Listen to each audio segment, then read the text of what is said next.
I am Professor Dr. Abeer Sherif. Percutaneous epidural lysis and epiduroplasty is one of the most rewarding procedures that you can offer to your patient, and it saves a lot of patients. You help him to get rid from his pain and relieve his pain so he can continue his life without suffering. From every 10 patients you do the procedure, 8 to 9 the response was very good, and very limited number would need to proceed for a surgery.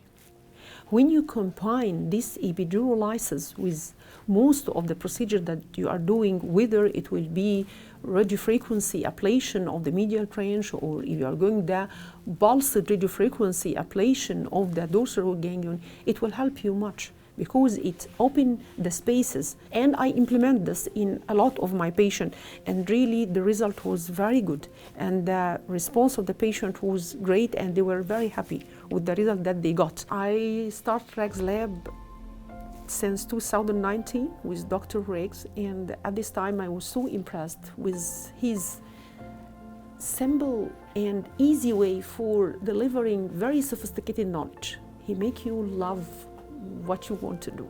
There is no doubt that continuous education is very mandatory for every physician. We will never stop learning all over our life because education and knowledge is updated. We cannot say every day, but every second. There is always new techniques, new approach, new way to manage your patients. So continuous education and keeping attending the Racz Lab, it's mandatory if you want to keep yourself updated with the most new techniques in pain, in chronic pain management.